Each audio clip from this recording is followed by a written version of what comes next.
নমস্কার বন্ধুরা, আজকের রেসিপি রাগ মাছ। নদীর রাগ মাছ খেতে খুব সুস্বাদু, অসাধারণ খেতে লাগে। আমি কিভাবে রান্না করি আপনারা দেখুন।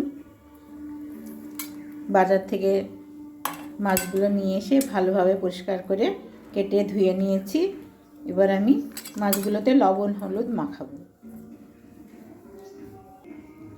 এবার মাছগুলোকে ভালোভাবে আমি লবণ হলুদ মাখিয়ে নেব।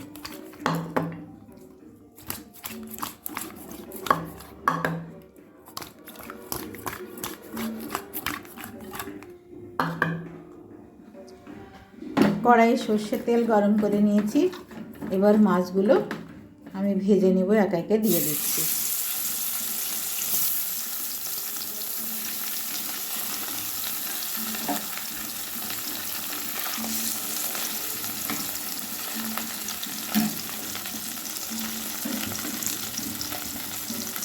মাছগুলো আমি মিডিয়াম টু হাই ফ্লেমে মাছগুলো আমি ভেজে নেব। মাছগুলো ভেজে তুলে বাকি মাছগুলো আমি ভেজে নিচ্ছি।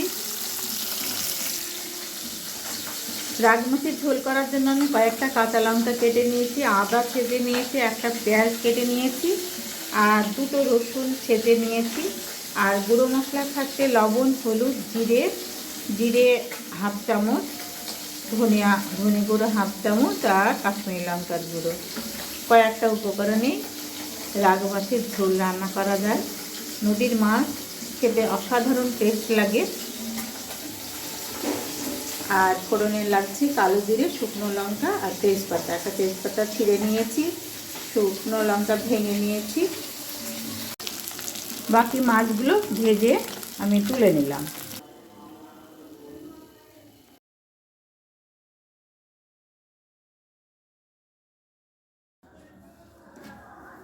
এবারে গরম মাছ ভাজার তেলে আমি পেঁয়াজ, আদা, কাঁচা লঙ্কা আর দুই এক কোয়া রসুন আমি ছেঁচে রেখেছিলাম, সেগুলো দিয়ে দিলাম।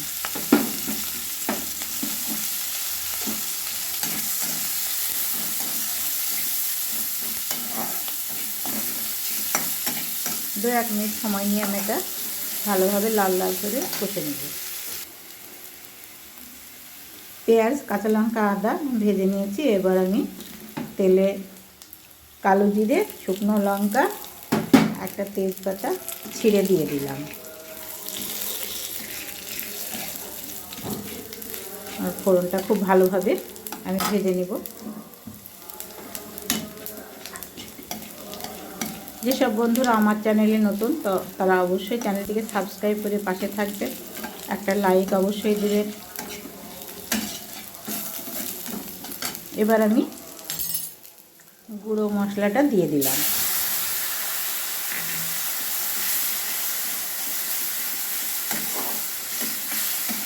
এবার আমি মশলাটা 2 মিনিট ধরে আমি ভালোভাবে কষে নেব। মশলা খুব ভালোভাবে কষানো হয়ে গেছে। আমার মশলাতে লবণ হলুদ মশলা সমস্ত কিছু দেওয়া হয়ে গেছে, তেল ছিঁড়ে দিয়েছে। এবার আমি জল দিয়ে দিলাম।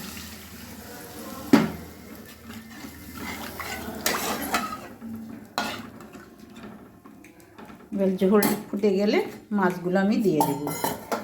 রাগ মাছ খেতে ভালো লাগে অবশ্যই। দুপুরের মেনুতে দুপুরে ভাতের সঙ্গে পেট পুরে ভাত খাওয়া যায় এই মাছের ঝোল দিয়ে। বাঙালির প্রিয় মাছ, যারা মাছ ভালোবাসে তারা অবশ্যই এই মাছটা এইভাবে রান্না করে খাবেন। খুব তাড়াতাড়ি সহজেই রান্না করা যায় অল্প উপকরণে। ঝোল ফুটে গেছে, এবার মাছগুলো আমি দিয়ে দিলাম।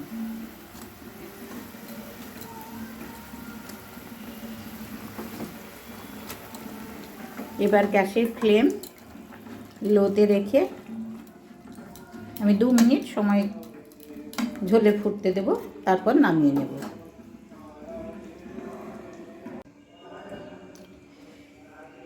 রাগ মাছের ঝোল রান্না হয়ে গেল। কেমন লাগলো বলবেন, যদি ভালো লাগে অবশ্যই কমেন্টে জানাবেন। সবাই ভালো থাকবেন, সুস্থ থাকবেন।